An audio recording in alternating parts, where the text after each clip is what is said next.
To states of motion, गति के दो अवस्थाएं हैं। गति की कितनी अवस्था हैं? दो अवस्था है, ठीक है। यस, मोशन के जो है दो अवस्था होती है। गति एक बोलते हैं स्थिर गति, एक गतिमान गति। तो गतिमान और स्थिर, तो इसे हम किस तरह से पढ़ते हैं? देखिए, आपका जो साइंस है, जो टेक्स्ट बुक है आपकी, उसमें एक एक पैराग्राफ में छोटी छोटी चीज़ें समझाई है, पर उतने से छोटे से पैराग्राफ में पूरे साइंस को हम एक्सप्लेन नहीं कर सकते हैं। तो आपको बुक के अलावा भी आपको एक्स्ट्रा पढ़ना पड़ेगा। मैंने आपके लिए बोर्ड पर इस तरह से नई नई चीज़ें निकाली जो आपके बुक में नहीं है। बुक में एक लाइन में समझा दिया, मैंने उसको डिटेल आपको बोर्ड पर लिखा रहा हूँ मैं, तो आप लिखते भी जाएँ और बोलते भी जा रहा हूँ। हिंदी में भी बोल रहा हूँ, इंग्लिश में भी बोल रहा हूँ, एग्जाम्पल भी दूंगा मैं। तो आपको डिटेल पढ़ना है, इसलिए हमें डिटेल पढ़ना है कि भाई अगले साल हमें 10th बोर्ड के एग्ज़ाम देना है। तो 10th बोर्ड के एग्ज़ाम, तो हमारे बेसिक फंडामेंटल्स क्लियर होना चाहिए, ठीक है। चलिए, तो अपन बात कर रहे थे मोशन। तो पहले वीडियो में आपको बता दिया था कि मोशन क्या होता है। चलिए, सेकंड वीडियो में हम देखते हैं कि मोशन की अवस्थाएं कितनी होती है। मोशन की दो अवस्थाएं होती है, ठीक है। एक मोशन की दो अवस्था कौन सी होती है? एक होता है स्टेट ऑफ रेस्ट, जिसे बोलते हैं विराम अवस्था, स्टेट ऑफ रेस्ट, ठीक है। और एक होता है स्टेट ऑफ मोशन। तो मोशन की दो स्टेट होती है, या तो एक विराम अवस्था है और दूसरी है गतिमान अवस्था। अब ये विराम अवस्था क्या होती है हम देखते हैं। An object is said to be at rest if it does not change its position with respect to time. Yes, an object is said to be at rest if it does not change its position with respect to time, ठीक है। यानी ऐसा object जो समय के साथ अपना स्थान नहीं बदलता है, उसे हम स्टेट ऑफ रेस्ट कहते हैं। फॉर एग्ज़ाम्पल, अगर हम रात को सो रहे हैं तो हमारी पोजीशन बिल्कुल फिक्स है, ठीक है। यस, तो स्लीपिंग जो कंडीशन है, इसमें हमने कहीं मोशन नहीं किया तो स्लीपिंग कंडीशन हो गई है। या कोई फुटबॉल है, वो ग्राउंड पे पड़ी हुई है, ठीक है, जब तक हम उस पर फोर्स नहीं लगाएंगे तब तक आगे नहीं बढ़ेगी। तो जो फुटबॉल ग्राउंड पे पड़ी हुई है वो विराम अवस्था में है। कोई कार पार्किंग में खड़ी है, यानी कार विराम अवस्था में, क्योंकि कार पार्किंग में खड़ी है। रात को भी देखा तो भी पार्किंग में थी, सुबह उठ के देखा तो भी कार पार्किंग में है। तो कार अपने आप चली नहीं है, तो कार जहाँ थी वहीं है। समय के साथ उसमें कोई परिवर्तन नहीं हुआ। रात को हमने गैरेज में देखा 8 बजे की कार खड़ी है और सुबह उठ के हमने देखा 8 बजे, तो कार वैसे की वैसे खड़ी है। 12 घंटे में उसने अपनी पोजीशन ही नहीं बदली। इसका मतलब हम बोलते हैं उसे विराम अवस्था है। उसकी विराम अवस्था है, समय के साथ अगर कोई वस्तु अपना स्थान नहीं बदलती है तो उसे हम विराम अवस्था कहते हैं। इसे बोलते हैं position of rest, position, state of rest कहते हैं। इसे बोलते हैं स्टेट ऑफ रेस्ट बोलते हैं। रेस्ट मालूम, रेस्ट वर्ड से समझ में आता है। रेस्ट है ना, जहाँ जो चीज़ है वहीं रहना, जो चीज़ जहाँ है वहीं रहना, उसे हम रेस्ट बोलते हैं, ठीक है। यस, तो विराम अवस्था के बारे में बात हो गई। अब जैसा विराम अवस्था है, तो अब क्या बोला हमने? समय के साथ जो स्थान नहीं बदलती है उसे विराम अवस्था। अब जो समय के साथ स्थान बदलती है, अगर समय के साथ स्थान बदलती है उसे मोशन कहेंगे। आप डेफिनेशन भी जरा से चेंजेस है कि जो वस्तु समय के साथ अपना स्थान परिवर्तन करती है उसे मोशन। मैंने पहले वीडियो में आपको मोशन की डेफिनेशन बताई थी। तो अभी सेकंड वीडियो में दोनों में डिस्टिंक्ट बता दिया कि स्टेट ऑफ रेस्ट क्या होता है और स्टेट ऑफ मोशन क्या होता है। तो स्टेट ऑफ मोशन में हमने क्या लिखा कि an object is said to be at motion if it change its position with respect to time. यानी कि सेकंड की डेफिनेशन वही है जो आपको पहले वीडियो में लिखाई कि जो समय के साथ स्थान में परिवर्तन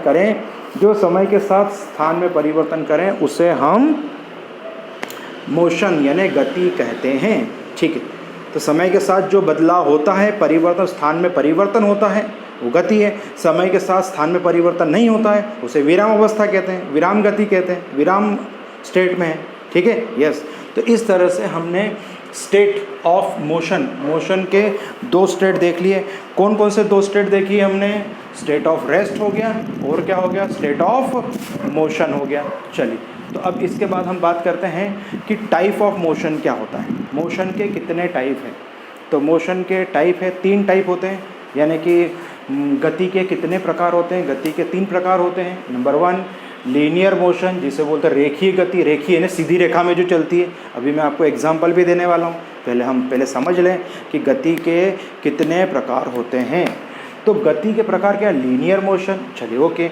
सर्कुलर या रोटेशनल मोशन, नाम ही है सर्कुलर यानी गोल। अभी एग्जाम्पल से आपको जल्दी समझ में आएगा। वाइब्रेटरी मोशन यानी दोलन गति, वाइब्रेटिंग मोशन यानी दोलन गति। तो ये मोशन के 3 प्रकार है, ठीक है। इसे साथ साथ में आप नोट भी करते जाइए। अब हम बात करते हैं रेखीय गति किसे कहते हैं। यदि कोई वस्तु सरल रेखा में गति करती है तो उसे रेखीय गति कहते हैं। यदि कोई वस्तु सरल रेखा में गति करती है तो उसे रेखीय गति कहते हैं। तो अब इंग्लिश में भी लिखें, the motion of an object along a straight line, ठीक है।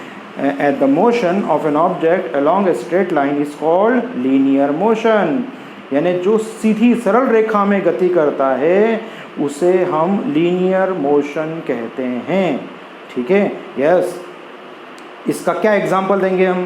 भाई एक सड़क है, प्लेन सड़क है, उस पर कार जा रही है, स्ट्रेट जा रही है। इसका मतलब हम बोल सकते हैं कार सरल रेखा में गति कर रही है, ठीक है। कोई हाईवे है, बिल्कुल स्ट्रेट हाईवे है, ठीक है। स्ट्रेट हाईवे, लंबी रोड जा रही है, कार चलती जा रही है, सीधी जा रही है, सरल रेखा में जा रही है, तो हम बोलते हैं कि कार जो है लीनियर मोशन में है। लीनियर मोशन है ना, रेखीय गति में चल रही है। रेखीय ने सीधी चल रही है, कितने सारे नाम हैं, सीधी चल रही है। या दूसरा एग्जाम्पल हम यूँ भी दे सकते हैं कि कोई बिल्डिंग है, उस बिल्डिंग से हमने कोई वस्तु ऊपर से फेंकी, वो वस्तु सीधे नीचे आती है, वो भी लीनियर मोशन है, ठीक है।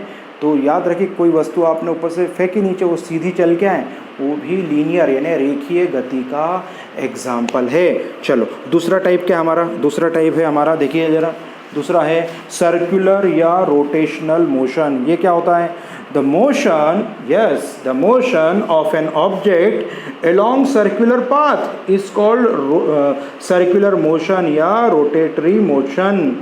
तो यदि कोई वस्तु किसी स्थिर बिंदु के चारों ओर घूमती है तो उसे वृत्तीय गति कहते हैं। उदाहरण के लिए विद्युत पंखे की गति, यस, विद्युत पंखे की गति यानी मोशन ऑफ इलेक्ट्रिक फैन। जो आपने देखा होगा सर्कुलर मोशन है, हमने पंखे का बटन चालू किया, पंखा गोल गोल गोल घूमता है, ठीक है। पंखा जब गोल गोल घूमता है तो ये सर्कुलर मोशन है, ठीक है।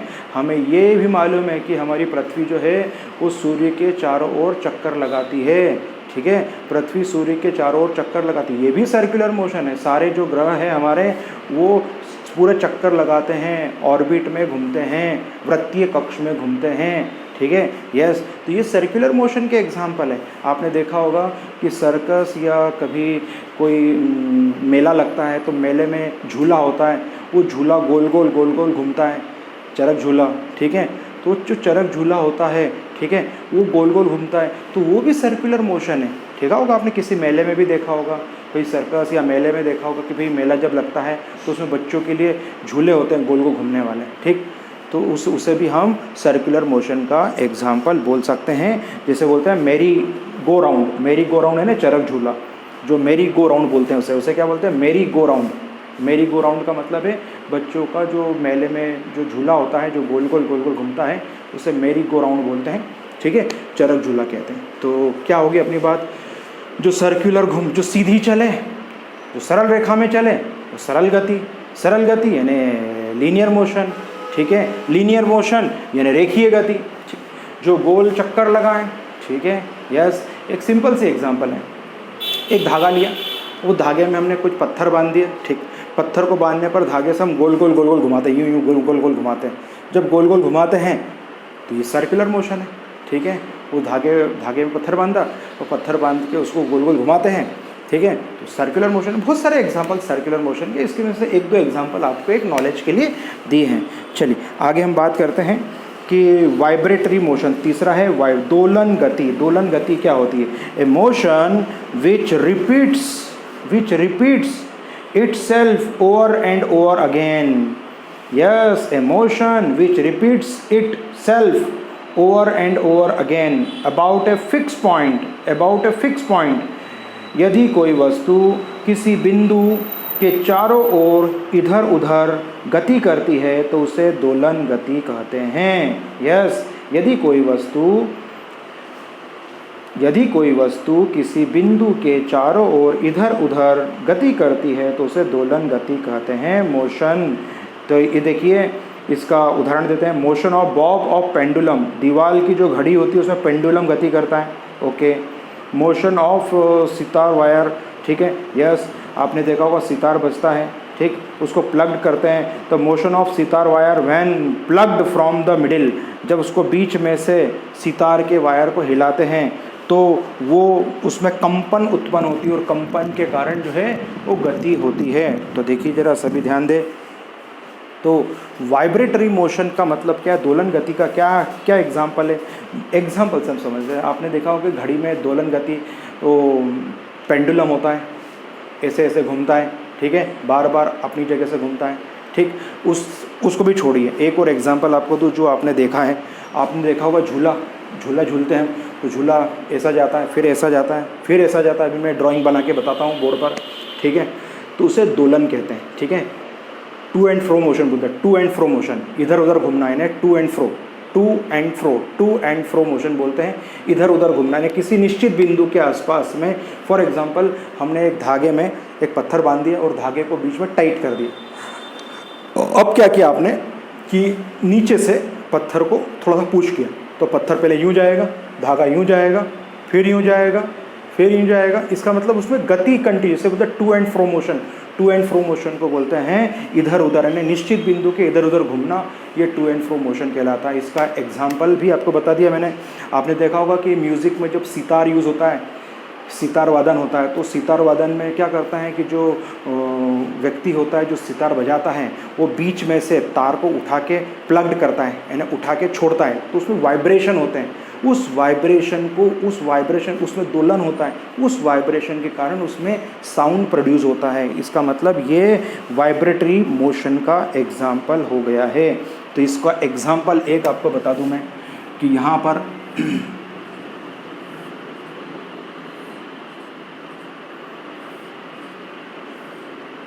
देखिए, ये जाएगा झूला ऐसा, फिर ऐसा आएगा, फिर जाएगा ऐसा, फिर ऐसा आएगा। आपने पेंडुलम भी देखा होगा, पेंडुलम थोड़ा थोड़ा घूमता है, झूला ऐसा जाएगा, फिर रिवर्स आएगा, फिर जाएगा, फिर रिवर्स आएगा। इस तरह से जो है इस झूले में बार बार जो है टू एंड फ्रो मोशन, यानी इधर उधर घूमता है, तो ये दोलन कर रहा है, ठीक है, इसे हम दोलन गति कहते हैं। तो प्लीज़ बोर्ड पे जो लिखा है उसे नोट करते जाइए।